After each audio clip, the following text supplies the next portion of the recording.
A gente sabe que o nosso tempo é muito, mas louvado seja o nome do Senhor. Quero agradecer ao Senhor pela vida de cada um de vocês, por aqueles também que estão nos assistindo através do nosso canal do YouTube, né? Igreja Quadrangular Alto José Bonifácio. A gente tem um canal do YouTube. Para quem não sabe, nós também transmitimos o nosso culto ao vivo. Então, quando a pessoa não pode vir à igreja, quando a pessoa está enfermo ou algum outro problema, né, ela não vai deixar de cultuar a Deus através do nosso canal do YouTube. Então, o culto é ao vivo, as pessoas estão lá, é online, e estão recebendo aquilo que você está recebendo aqui, eles também estão recebendo na sua casa, estão sendo abençoados pela palavra, pela adoração. Eu tenho certeza que também estão adorando aonde eles estão, no trabalho, em qualquer lugar. Só basta você ter um aparelho celular, ter uma internet, você se conecta aí, você consegue assistir os nossos cultos, tá certo? Eu louvo a Deus porque esse é o segundo culto. E hoje pela manhã também tinha bastante gente na igreja, né? Claro que com toda a obediência às normas de decreto, tudo, né? A quantidade de pessoas, mas tinha bastante gente. Se fosse pegar o de pela manhã, não teria como a gente colocar, né?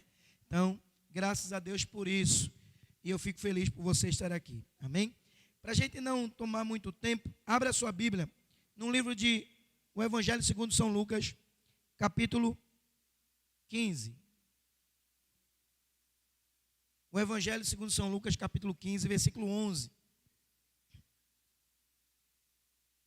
Pretendo ser bem objetivo e direcionar aquilo que está sendo ministrado no meu coração.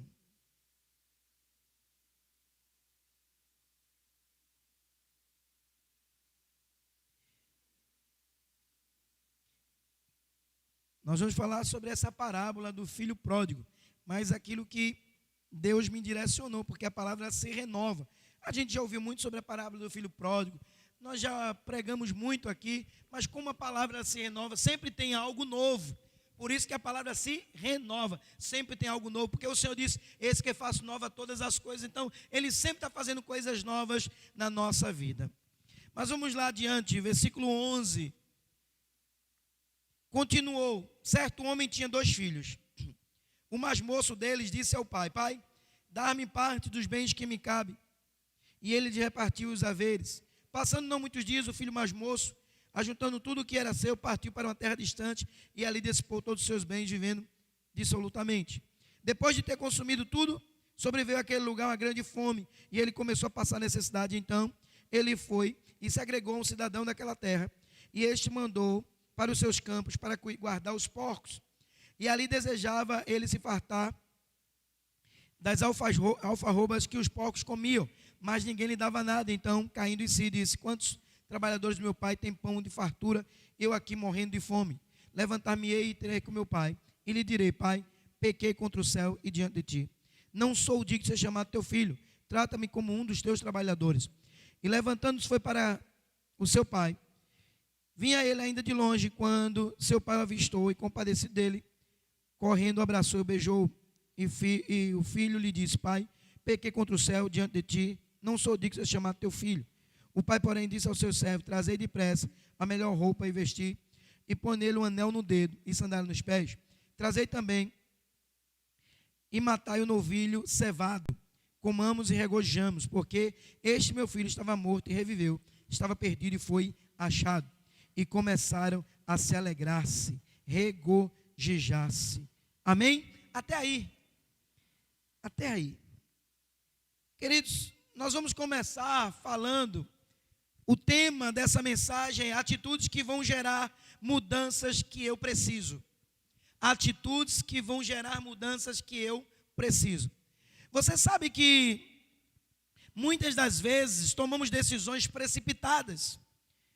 E por causa disso, geramos problemas, não só na nossa vida, mas na vida daquelas pessoas que estão ali à nossa volta. Por exemplo, uma família, se você é uma pessoa casada, tem esposa, tem filhos, se você tomar alguma atitude, alguma decisão errada, não só você vai se prejudicar, como também vai prejudicar a sua família. Também não só a família, mas às vezes tem pessoas que estão ali, que estão sendo abençoados, que estão dependendo das nossas decisões corretas, que através dessas decisões também abençoamos a vida dele. Por exemplo, se você é um empreendedor e você toma decisões erradas e o seu empreendedorismo, o seu trabalho começa a ter problemas, o que vai acontecer? Você vai ter que despedir pessoas, você vai ter que mandar embora pessoas, e ali também essas pessoas foram prejudicadas com isso. Então observe que as decisões que nós tomamos são coisas importantes, fundamentais para uma vida bem-sucedida, principalmente no tempo que nós estamos vivendo. Esse tempo são tempos de que temos que tomar decisões corretas, temos que analisar, pensar, para aí decidir o que vamos fazer. Observe bem, meu irmão, que a nossa vida, ela é direcionada, regida por decisões que tomamos. Ninguém é obrigado a nada, ninguém é obrigado a fazer nada, a não ser que você mesmo gere dentro de você essa decisão que você quer tomar. Então observe, se a gente observar direitinho, o Senhor disse: eu coloco diante de ti o céu, a terra, eu coloco diante de vocês o céu e o inferno, vocês têm que decidir a bênção e a maldição. Observe que tudo são decisões que tomamos. Deuteronômio capítulo 28, ele diz: se você quer ser abençoado, se você quiser, se você ouvir a minha voz, então você vai ser abençoado. Isaías 1,19, se quiseres e me ouvires, comereis o melhor dessa terra. Tudo são decisões que nós tomamos na nossa vida. Então, para que a gente possa ser bem-sucedido, para que nós possamos viver uma vida abençoada, uma vida de felicidades, uma vida de grandes conquistas, uma vida de paz, precisamos tomar as decisões corretas, as decisões certas. E essas decisões, primeiro, têm que ser baseadas na direção que Deus vai nos dar. Por exemplo, nós estamos aqui hoje, vamos receber uma direção de Deus. Talvez a sua vida esteja passando por algum problema, que esse problema foi gerado por uma decisão que você tomou lá atrás. Decisões que nós tomamos. E como nós somos pessoas falhas, e temos também falhas, fraquezas, erramos, somos limitados, então é importante a gente entender que mesmo quando a gente erra, quando a gente vem a fracassar, ter algum problema, né, que vai gerar em nós essa dificuldade, nós podemos sim nos levantar, nós podemos sim mudar isso, nós podemos sim fazer com que as coisas voltem como era antes, nós podemos voltar a viver aquilo que o Senhor tem para a nossa vida, o propósito de Deus, tudo aquilo que Ele quer para a igreja, para cada um de nós e para aqueles que se entregam e que se colocam diante dEle, porque a palavra do Senhor, Ele chega a dizer no livro de Salmos, que se nós entregarmos a nossa vida ao Senhor, Ele vai cuidar da nossa vida, Ele vai nos abençoar. Então, decisões. Em primeiro lugar, nós temos que buscar a presença de Deus, orar, clamar ao Senhor, para que Ele possa nos dar uma direção. E a direção de Deus, na maioria das vezes, Ele pode usar de qualquer maneira, mas ela está direcionada pela sua palavra. A palavra de Deus é uma bússola para quem está em alto mar. A palavra de Deus é uma direção para quem está perdido. Por isso que Jesus disse, lá no livro de João 14,6, ele disse: eu sou o caminho, a verdade e a vida. Então observe, a primeira coisa que ele diz: eu sou o caminho. O povo da igreja, no livro de Atos, era chamado do povo do caminho. Por quê? Porque quem sabe o caminho, quem está no caminho, não tem como errar. Se você sabe para onde você vai, se você sabe o momento de partir, de onde você quer chegar, então não tem como você errar o caminho.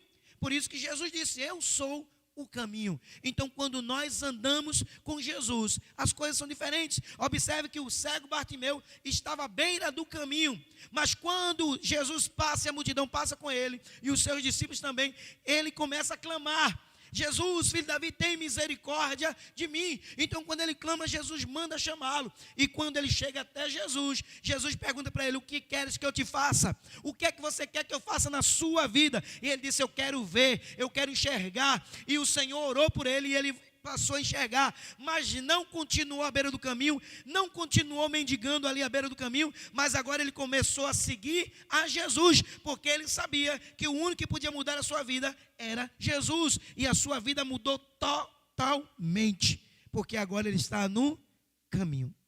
Por isso que a gente tem que andar em Cristo, pedir direção ao Senhor pela sua palavra. Mas está aqui algumas atitudes que nós precisamos gerar dentro de nós, que vai gerar mudanças, atitudes que vão ajudar a gente a nos levantar, porque às vezes a gente está nesse momento tão difícil, está sem saber o que fazer, sem saber, principalmente no tempo que nós estamos vivendo, de tanta coisa acontecendo, e a gente fica, não é só você, é o mundo, as pessoas ainda não sabem o que fazer, como é que vai ser o amanhã, como é que as coisas vão acontecer, meu Deus, tem muita gente ansiosa, depressiva, com medo, preocupada, querido, esse é um tempo de muita luta, de grandes desafios, mas é um tempo também que Deus continua operando grandes milagres, porque Ele não mudou. Você tem que permanecer com a sua fé, você tem que permanecer, como a gente cantou aí, conectado no Senhor, buscar a presença do Senhor, ler a palavra de Deus, orar, se humilhar na presença dEle, para que Ele possa se manifestar e derramar a sua graça, a sua bênção em nossas vidas. Uma coisa é certa, até aqui nos ajudou o Senhor. Por isso que nós estamos aqui. Já passamos por tantas coisas, né? Já passamos por tantas lutas e achamos que não iríamos conseguir, mas o Senhor nos ajudou. Amém? Então fique firme, mantenha a sua posição em Cristo, não vacile, não olhe para a direita nem para a esquerda, não perca o foco, busque a presença do Senhor, porque Ele tem bênçãos para te dar. Amém? Primeira atitude que nós temos que tomar, que vai gerar mudanças na nossa vida, mudanças que nós precisamos. Cada um sabe a sua mudança. A primeira é, eu posso dizer para você, prudência. Prudência. Por quê, pastor? Porque observe bem, quando o filho pródigo tomou a decisão de ir embora, sair da casa do seu pai, ele ainda era muito novo, ele ainda não tinha maturidade, mas ele achava que era só pegar a sua parte da herança e ir embora, e pronto, que o dinheiro nunca iria acabar. Nunca vai acabar, era muito dinheiro, a herança era grande. Mas a gente acha que nada se acaba. Mas a verdade acaba, tudo se acaba, tudo passa. Mas aí ele vai, e o que é que ele faz? Ele chega naquela cidade, e ele começa a gastar tudo que ele tinha de forma dissoluta. Ele gastou tudo, tudo. Ele torrou tudo, com coisas que não agradavam ao pai. Saiu acabando com tudo, mas de repente, quando ele perde tudo, para piorar a situação daquele moço, diz a Bíblia que veio uma fome sobre aquela cidade. Aquele lugar veio uma fome. E agora ele não tinha mais nada. Nem tinha recursos e nem tinha mais, naquela cidade, naquele lugar, não tinha mais comida. Veio uma grande fome naquele lugar. Por que eu falo de prudência? Porque toda pessoa que é prudente se antecipa. Toda pessoa que é prudente, ela não pensa no imediatismo, ela não pensa apenas hoje, ela não pensa apenas no presente, ela pensa no futuro. Ela não olha mais para o passado, porque o passado muitas vezes fica só de lições para a nossa vida, mas ela começa agora a olhar para frente. Então o prudente, ele já pensa lá na frente, ele já se adianta na frente das pessoas, porque ele é uma pessoa prudente. Então toda pessoa prudente geralmente não vai ser pego de surpresa, porque ela já foi preparada. Esse moço, o filho pródigo, ele não tinha prudência, porque se ele tivesse prudência, ele não tinha torrado tudo que ele tinha, ele não tinha acabado com tudo. E quando a gente comete esses erros de gastar tudo que tem, de não saber administrar o que o Senhor tem colocado nas nossas mãos, o que acontece? A gente começa a ter problemas na nossa vida. A gente começa a se ver as dificuldades aparecendo na nossa vida. Por quê? Porque não fomos prudentes. Para isso nós temos que pedir sabedoria a Deus, que nos dá, e não é pago. É de graça. Se você pedir a Deus sabedoria, a gente precisa pedir: Senhor, me dê sabedoria. Sabedoria para quê? Sabedoria para administrar, sabedoria para cuidar bem da minha casa, sabedoria para ser uma pessoa, para ter prudência no meu casamento, sabedoria para ter um relacionamento saudável com as pessoas, sabedoria para tomar qualquer decisão que eu venha tomar, sabedoria para poder fazer aquilo que tem que ser feito. Então a gente precisa ser prudente, porque tem pessoas que acham que vão morrer amanhã. Tem pessoas que acham, como assim, pastor? Sai fazendo tudo de forma dissoluta, sai acabando com tudo, acha que nada amanhã não vai mudar, que não tem uma esperança nova, que não tem coisas para acontecer de bom, então acha, é hoje, eu quero tudo isso para hoje, eu vou viver o hoje, mas não é bem assim. Quando a gente olha nesse sentido, a gente comete um erro muito grave. Porque e se Deus te der mais 50, 60, você tem, vamos supor que você tenha 40. E se Deus te der mais 60 anos de vida? E se você não cuidar agora para o teu futuro, como é que vai ser a sua vida? Como é que vai ser a nossa vida? Porque quem dá verdade, quem tem o controle da vida é Deus. É Ele que dá, é Ele que tira, tudo é dEle. E aí você sabe? A gente cria expectativas para viver mais. A gente cria expectativas para, sabe, ter mais, conquistar, ter uma vida abençoada, de ter momentos com a nossa família, com a nossa, com os nossos amigos, irmãos, tudo isso. Mas, o que acontece? A gente precisa andar de forma prudente. Quantas pessoas não imaginariam que a gente ia passar por esse momento que nós estamos passando desde o ano passado? Ninguém. Quantas pessoas se preparou para isso? Ninguém. Ninguém não, desculpe. A maioria não se preparou. Por quê? Porque nunca pensou que ia chegar, mas uma pessoa que é prudente, ela disse, eu não sei o dia de amanhã, mas eu vou reservar, vou preparar alguma coisa, eu vou deixar, não sei, a gente nunca sabe. É ou não é?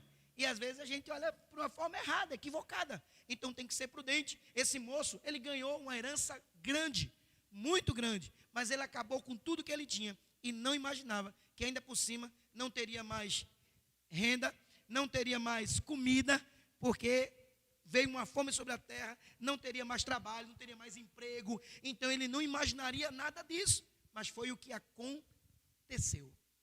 Foi o que aconteceu. Então a gente precisa ser prudente com todas as decisões que nós tomamos, naquilo que vamos fazer, sabe? Tem coisas que a gente olha assim e pensa que não, mas nem tudo é o diabo. Nem tudo é Satanás, nem tudo.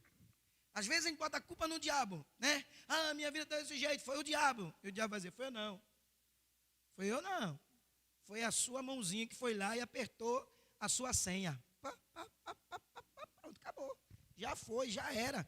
Mas no outro dia, foi o diabo de novo. Por quê? Porque ontem eu fiz, mas hoje eu vou fazer outra comprinha de novo. Diabo de novo.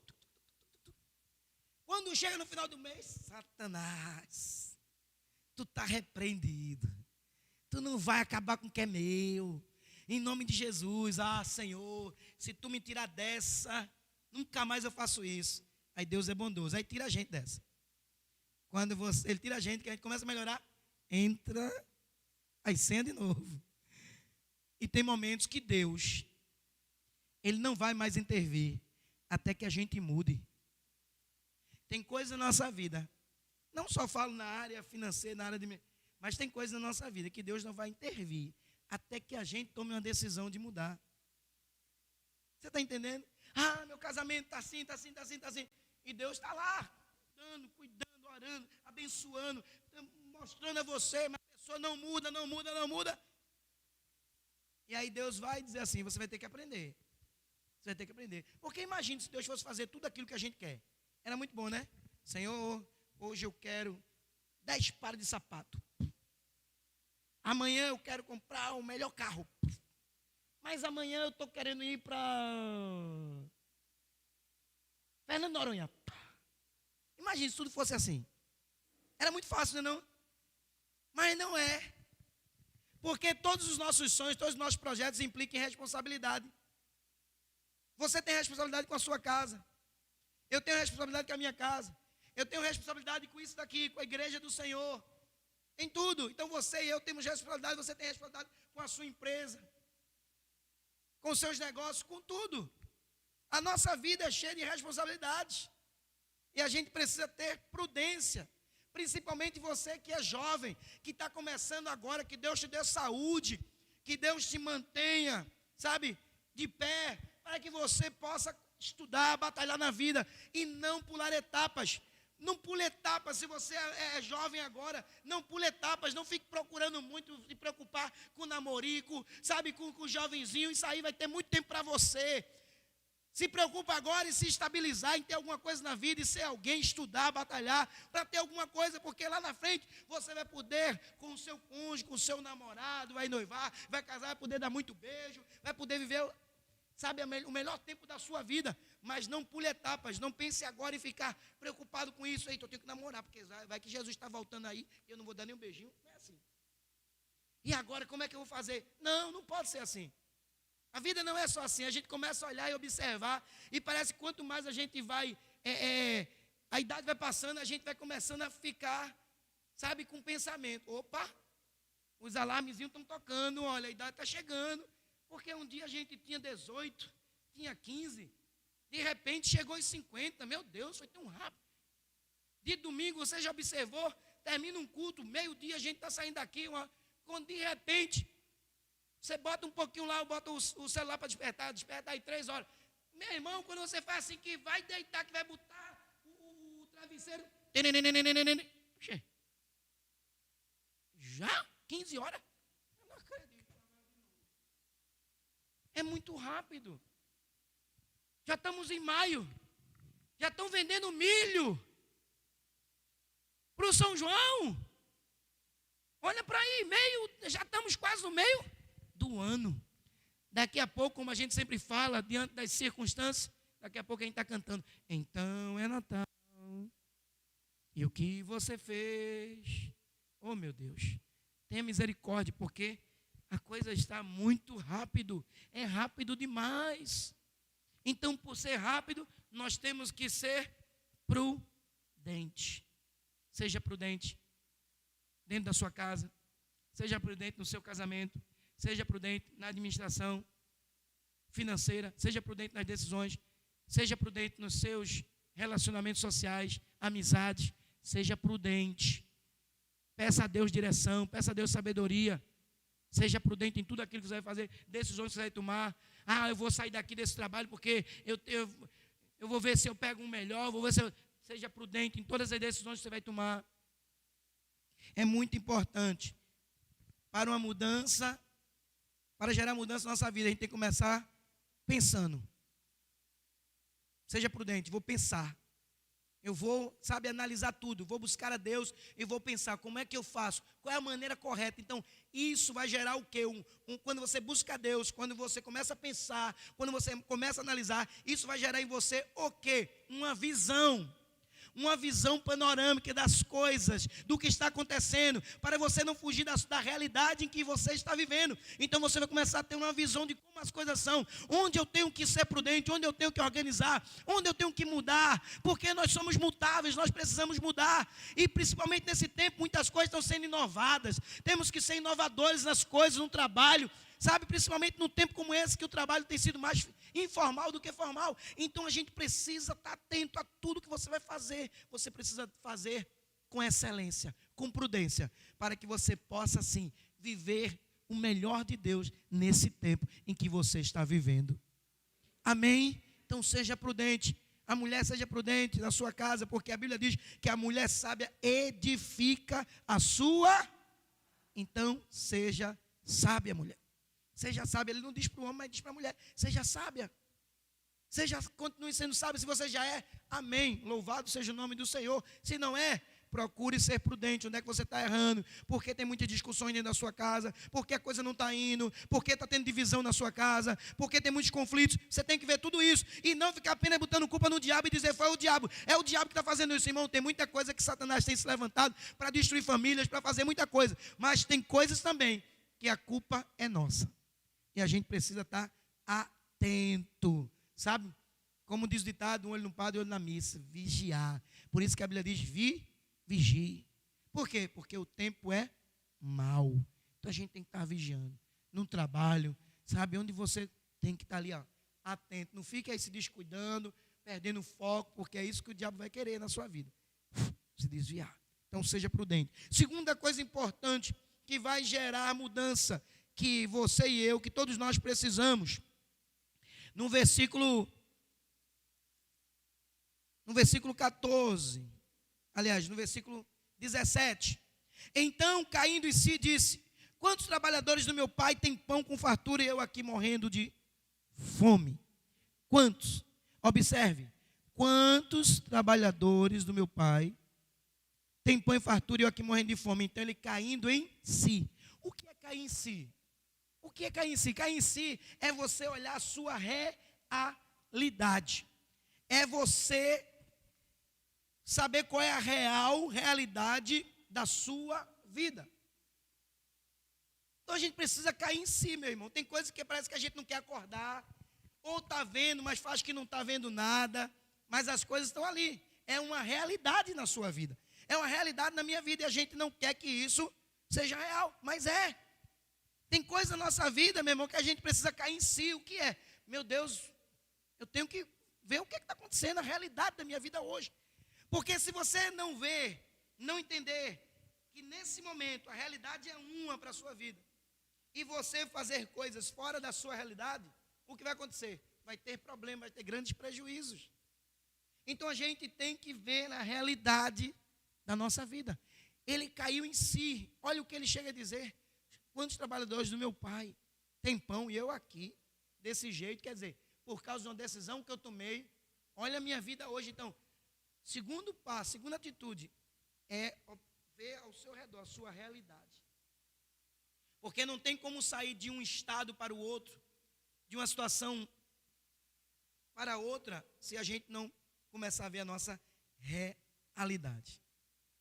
É que nem mais ou menos assim, a pessoa, muitas vezes, ela está fora da sua realidade, mas ela quer viver uma vida fora da realidade, uma vida surreal, como se a vida fosse apenas de fantasia, e não é, ou apenas de sonhos. Sonhos é importante a gente sonhar, é importante a gente ter sonhos, mas sonhos implicam em responsabilidade. Então, se a gente ficar só sonhando, não vai sair do papel. Não basta apenas sonhar, tem que ir em busca daquilo que você quer. E o primeiro passo, e o segundo passo, é a realidade em que nós estamos vivendo. Por exemplo, estamos vivendo uma realidade bastante difícil no tempo de hoje. Você sabe, a economia, tudo, está tudo com dificuldades.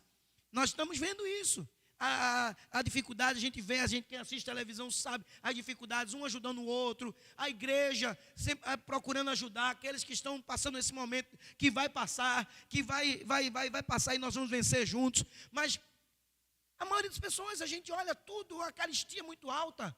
Quem tem carros aí sabe, gasolina, quem trabalha com carro para cima e para baixo, parece que o dinheiro todo vai ser só para pagar as contas de gasolina do carro, do combustível.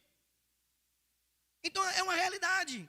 Então hoje tem pessoas que estão olhando, peraí, eu trabalho com esse carro, mas a minha realidade eu estou vendo que eu estou gastando muito com combustível, para lá e para cá, não estou tendo condições. Então tem gente que vai fazer o quê? Eu vou entrar num gás. Pelo menos vai amenizar mais a situação, eu vou ter condições de fazer mais, quem trabalha com isso. Então assim, olhar a realidade à sua volta, sabe?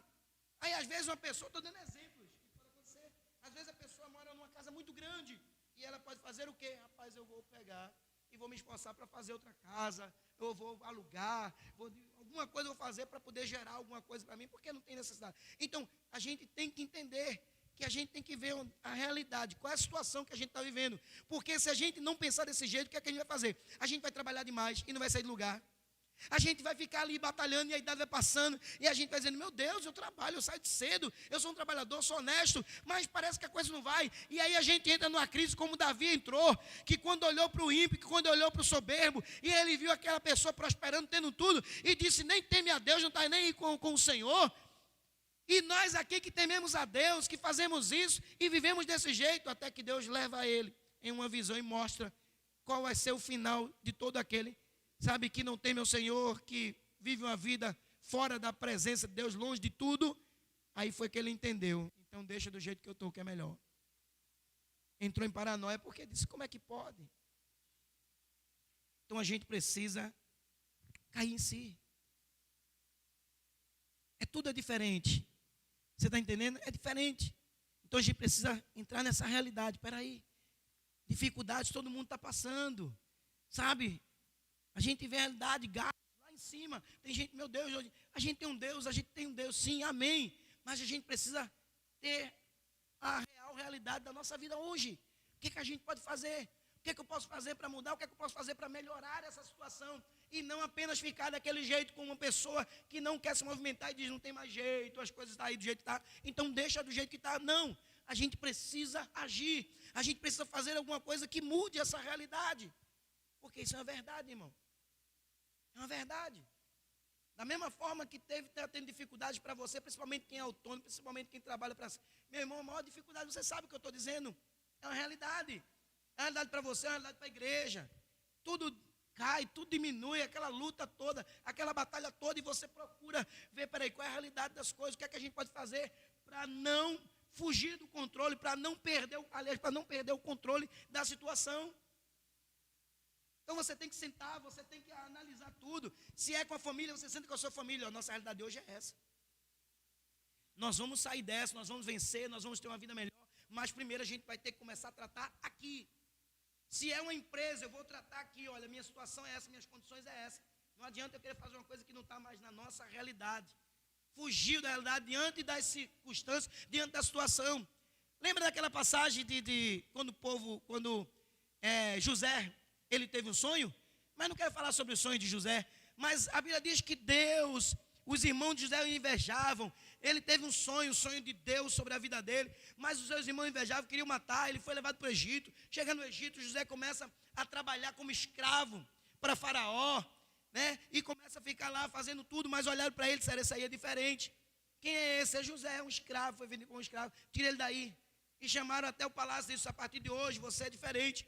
Você faz as coisas diferentes. Eu acredito que quando o Faraó, sabe, e olharam para ele e viram como ele era diferente, tudo que ele fazia, porque a Bíblia diz que tudo quanto ele fazia, Deus o abençoava. Ele glorificava a Deus, ele era temente a Deus. Então ele começou a fazer diferente. E aí disseram, não, agora você não vai trabalhar mais aí, você vai trabalhar no palácio. Você vai, abaixo de mim, você vai ter autoridade sobre tudo.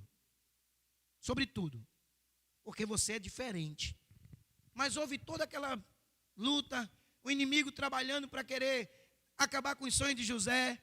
José foi preso porque acharam que José estava querendo ter relações com a mulher de Faraó. Não foi isso. Ele se calou. Faraó não matou, mas mandou prendê-lo. Ele foi preso, passou muito tempo lá. Dentro da cela teve um sonho, o copeiro e o padeiro.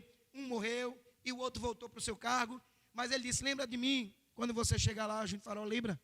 Mas aí no momento certo, foi lembrado, e aí o Faraó teve um sonho, ficou todo apavorado, e o copeiro disse, olha, tem um lá que estava na prisão lá, que da forma que ele mostrou, eu mostrei os sonhos para ele, disse o sonho para ele, e ele revelou os sonhos, como ia ser. Ele é o cara, ele pode mudar, ele pode ajudar o Senhor. Então manda chamar lá, vem José de novo, chega José, e aí Faraó diz, olha, eu tive um sonho, agora você vai dizer qual foi o sonho. Aí o sonho foi aquele, 7 anos de vacas magras, 7 anos de vacas gordas, né? É aquela coisa toda. Quando a gente começa a observar isso, olhar e dizer, quem é que pode mudar a situação? José. Então chamaram José e disse, você que vai cuidar disso tudo, vai administrar. Leva José, agora José começa a ser o primeiro ministro do Egito. Ele começa a cuidar de tudo. O que é que ele faz? Ele começa a colher o trigo, ele começa a guardar nos celeiros muito trigo, porque ia ser 7 anos de vacas gordas, 7 anos de vacas magras, mas ele começa ali guardar, encheu os celeiros do Egito. Depois de 7 anos, veio 7 anos de vacas magras. A fome veio. Ninguém tinha comida no ser no Egito. E Deus, ele não estava preocupado com o faraó nem com os egípcios não, viu? Deus estava preocupado com o seu povo. Com aquele que dali, daquela família de José, ia sair o Salvador. A genealogia mostra que chega até Jesus. Então, ele estava preocupado com o povo de Israel, com o seu povo, porque também eles não tinham comida. Mas Deus levantou quem? José. E José estava ali, cuidando de tudo que era do Egito. Mas o propósito de Deus era abençoar o povo de Israel, que quando a sua família veio, e ali José ajudou toda a sua família, sabe, deu alimento à sua família, ninguém padeceu necessidade, ninguém morreu de fome. Por quê? Porque o faraó colocou um homem que viu a realidade de tudo aquilo através da visão que o Senhor deu, e ele sabia o que fazer, e ele fez o que era certo. E quando ele fez, nem ele, nem a sua família padeceram de necessidade, de fome. Então o que é que eu quero dizer? A realidade. Vamos sentar e ver qual é a nossa realidade hoje. E começar a mudar algumas coisas, fazer algumas mudanças necessárias para nos ajudar até tudo isso passar. Amém? Quem está entendendo, pastor? Glória a Deus. Você não estiver entendendo, depois eu faço o discipulado com você. Amém. Terceiro, já estou terminando. O terceiro, ele diz assim: levantar-me-ei. No versículo 18, ele diz: levantar-me-ei e terei com meu pai. E lhe direi: Pai, pequei contra o céu e diante de ti. Já não sou digno de ser chamado de teu filho. Observe, meu irmão, que a humildade precede a honra. Mas todo orgulho, toda soberba precede a queda. A gente precisa ser humilde. Mas o que é ser humilde, irmãos? Às vezes a pessoa acha que ser humilde é andar rasgado, ser humilde é andar todo maltrapilho, ser humilde é você sempre estar colocando você como uma pessoa, sabe, que não tem nada, que não consegue nada, sabe, que é uma pessoa que... Isso não é humildade. Porque você sabe que tem pobre, orgulhoso, e tem rico, humilde, ou vice-versa. Mas tem. Então, às vezes, a pessoa tem orgulho, e o orgulho não é bom.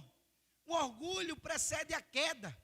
Toda pessoa orgulhosa, quando a gente vai ler a Bíblia, quem se colocou diante de uma vida de orgulho, perdeu aquilo que tinha. Então a gente precisa ser humilde, mas humildade não está nessas coisas. Humildade é uma coisa que vem de dentro do coração, está ali, dentro da sua vida. Você tratar bem as pessoas, independente de quem seja, sabe? Você ser uma pessoa que não é uma pessoa arrogante, porque no tempo de hoje, se ainda tem, está acabando. Mas pessoas que a gente sabe que tem grana, dinheiro, estão tudo dizendo assim: ah, meu velho, já vi que nesse momento o dinheiro não vale para nada. Porque a gente precisa de respirar, precisa de oxigênio, e às vezes nem tem. E a gente vê o quanto essas coisas, o orgulho não serve para nada. Não estou falando recursos, orgulho não serve para nada. Humildade não é você dizer assim: olha, eu jamais quero vencer na vida, não quero ter nada, para que eu ter uma boa casa para morar? Ah, para que eu ter o melhor? Para que eu comer o melhor? Não precisa. Você acha que isso é humildade? Não é. Isso não é humildade. É porque tem pessoas que não querem lutar, não querem a luta para vencer, e às vezes não quer ver que você que está lutando, batalhando para vencer, então aí já não é a inveja. Já entra a inveja. Então a gente tem que ter muito cuidado com o que é ser humilde. Para a gente não começar a tratar a gente como pessoas que não têm um Deus, que sabe que Deus não tem nada para a sua vida, que não tem promessa. A Bíblia diz que Abraão era muito rico e era amigo de Deus.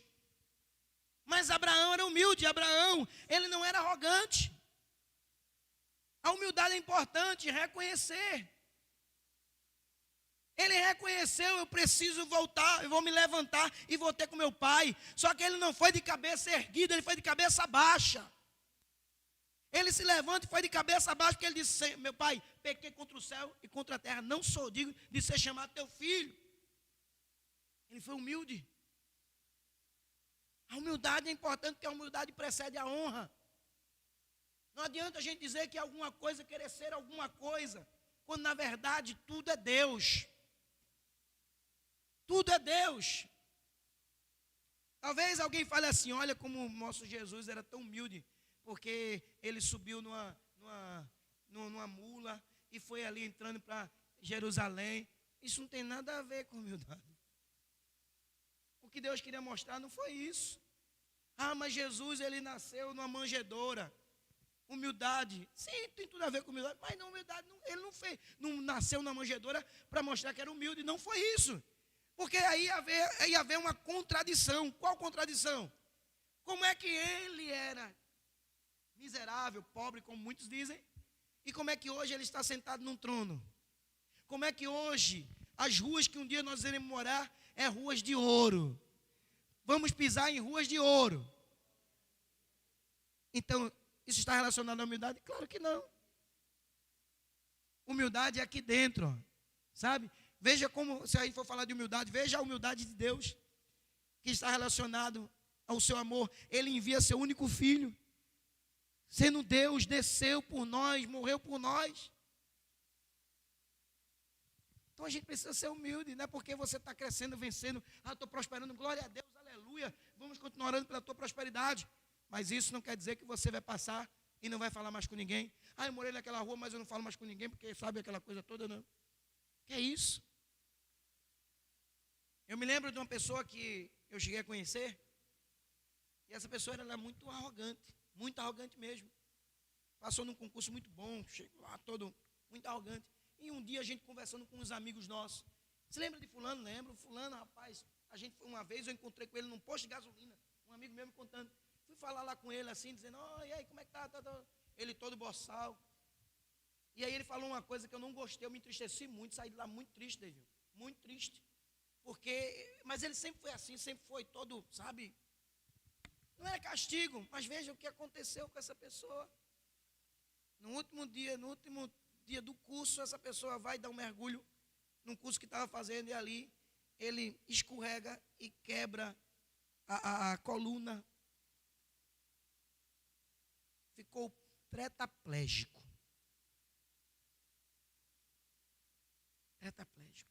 Só mexi os olhos. Até um tempo que eu avistei, faz bastante tempo, uns 2 anos atrás, eu vi, ainda eu conheço o irmão dele, falo muito com ele, mas a gente vai falar com ele, ele já era assim, agora ele está muito, e aí tudo bom, ele nem olha direito assim, numa cadeira de roda. Não é que Deus castigou, não é isso. Não é isso que eu quero dizer. Eu quero falar que a gente tem que ser humilde, irmãos. A gente tem que ser humilde. Se a gente erra, reconhecer o erro. Isso é humildade, porque a Bíblia diz que os humilhados serão exaltados, mas todo que se exalta será humilhado. Reconhecer quando a gente erra, reconhecer quando a gente, sabe, a gente precisa mudar isso. Seja humilde. Reconheça as pessoas na sua vida, reconheça as autoridades da sua vida, reconheça, isso é humildade. Então a gente precisa ser humilde, quando errar, pedir perdão, me perdoe, eu errei, eu estou errado, mas eu vou corrigir meu erro. Isso é humildade, porque nem todo mundo está disposto a querer chegar lá e dizer, me perdoe, mesmo estando errado, me perdoe, eu errei. Nem todo mundo quer isso não, irmão, por causa do orgulho. Sabe o que fez Satanás descer do céu, sair do céu e vir para essa terra, quando Deus expulsou Satanás? O orgulho, no crescimento do seu comércio, quer dizer, quando começou a crescer, quando começou a achar que queria ser mais do que Deus, ou aliás, queria ser igual a Deus, mas não tem como ninguém ser igual a Deus, mas ele queria, então ele foi expulso do céu, e com ele levou até essa parte. O que foi aquilo? Orgulho. O orgulho precede a queda. Então tem muita gente orgulhosa. Isso não é bom. A gente precisa ser humilde. Amém? Humilde. Mas humilde não é ser bobo, viu? Entenda bem, ser humilde não é ser bobo. Tem que ser humilde. E para terminar, meu querido, ele disse uma coisa importante. No versículo 24. Porque este meu filho estava morto e reviveu, estava perdido e foi achado. E começaram a se alegrar-se. Aquele que estava perdido, aquele que estava morto, agora passou a reviver. E o que estava perdido foi achado. Então agora ele voltou para a casa do pai, ele se regozija e houve alegria naquela casa. O que acontece quando aquele jovem pródigo tomou aquelas atitudes certas, sabe, de voltar à casa do pai, de se colocar diante do Senhor, sabe, de ser mais, de agora ser mais prudente. Ele não vai fazer mais a mesma coisa que ele fez, porque agora é diferente. Ele volta a estar debaixo da bênção do pai, da bênção do Senhor. Ele volta agora, sabe, mesmo como filho, que ele é filho, mas ele toma atitudes de quem verdadeiramente se arrependeu e voltou a se alegrar na presença do Pai. Então, que nessa noite, nessa tarde ainda, nós podemos, meu irmão, reconhecer que o Senhor é bom, reconhecer que nós precisamos tomar atitudes que vão fazer toda a diferença e que vai trazer mudanças necessárias para as nossas vidas. Eu pergunto, quem daqui não tem áreas na sua vida que precisa mudar? Todos nós. Não tem um que não precise mudar em alguma área. Todos nós. Mas podemos fazer isso, pastor? Sim, se nós quisermos.